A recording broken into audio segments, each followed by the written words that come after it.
Hey there, I'm Tucker, and this is D&D Daily, and today we're talking about Hex. I think everyone can pretty much agree that Hex is just a pretty good spell, hence why almost all warlocks take it and use it on a regular basis. But today I want to talk a little bit more about why it's a good spell and why it might be better than you think.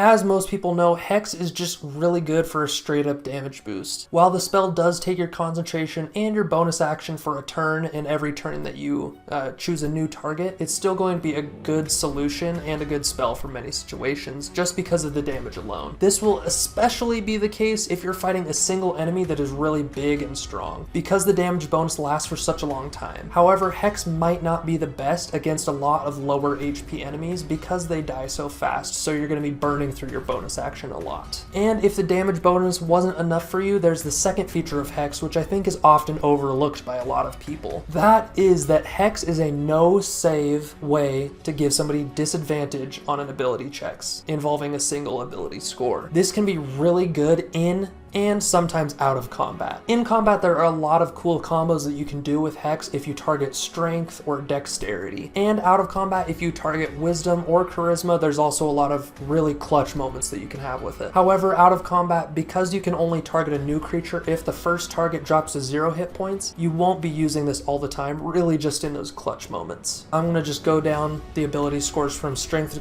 charisma and talk about all the combos or uses of Hex that I can see. The first ability score is strength.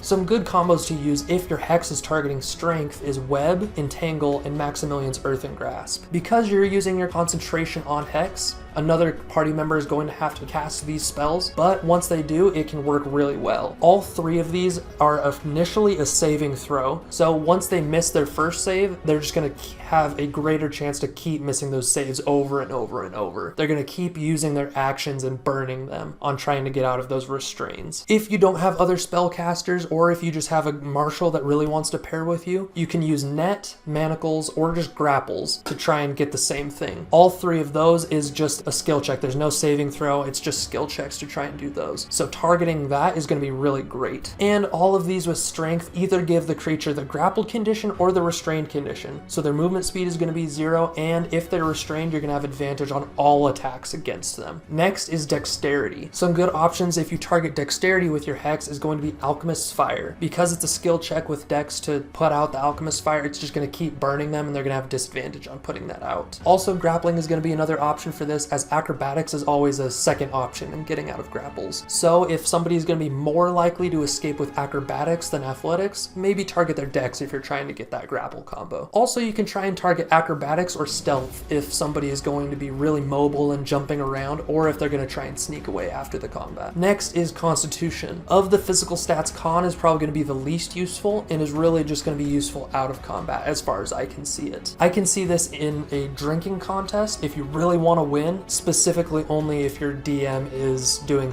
Constitution skill checks instead of Constitution saving throws. Next is Intelligence. Intelligence is also going to be pretty useless in combat and out of combat. The one use I can really see out of combat is if you're trying to hide something and somebody's coming in trying to investigate whatever you're hiding. So you can Hex them to give them disadvantage on that investigation check. Next is Wisdom. Wisdom targets insight and perception specifically, and both of those can be huge. However, both are also situational. I see this mainly as if you're trying to get that super clutch deception check or persuasion check, or that super clutch stealth check, you can target a target's wisdom with Hex and it'll just have disadvantage on insight and perception, giving you that boost you need. Or another niche use of this is if your teammate is using the spell Infernal Calling, you can give the devil disadvantage on insight and perception so that they have disadvantage on breaking out of the summoner's control. I think that's a really niche use, but it could really come in clutch. And lastly is charisma. If you think somebody is lying, if you think another target is lying to you, Hex them, give them disadvantage on all charisma checks, deception included, so then your insight has a lot higher chance to see if they're lying. Overall, in combat, you're mainly going to be using strength and dex, which is going to proc a lot of good combos, specifically ones that have big restraints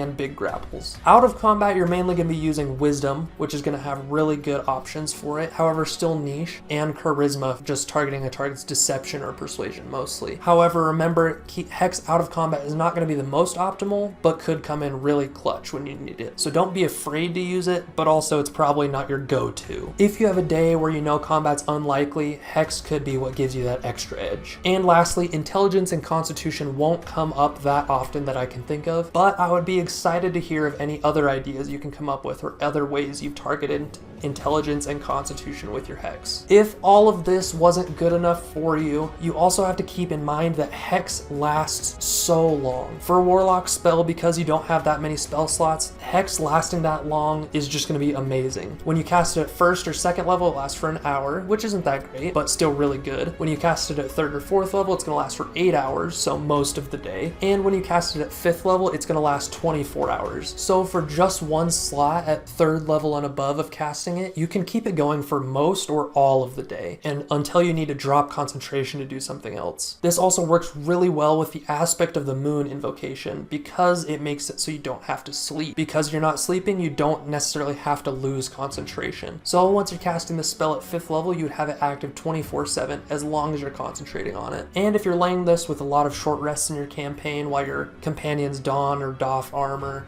or prepare spells for the day, you can cast this spell after your long rest while everyone else is preparing and take yourself a short rest so that you have Hex going on for a long period of time while still keeping your full spell slots. You'd have to ask your DM about this one. As written, I think it is allowed. However, you'd have to check and make sure your DM's cool with that before pulling that on them. Overall, Hex is going to be great for turn after turn consistent damage. It is going to be good and potentially great for setting up combos in combat and out of combat to give you that edge you need. And third, it is going to last a long time, which is going to be crucial for a lot of Warlock builds. So what do you think of Hex? Do you like it? Do you not like it? Do you think it's overrated? Do you think it's underrated? Just what are some fun uses you can think of it? Anything is going to be awesome. And make sure to hit the subscribe button because we're going to be releasing a lot of new D&D content every single day. So we'll see you on the next one.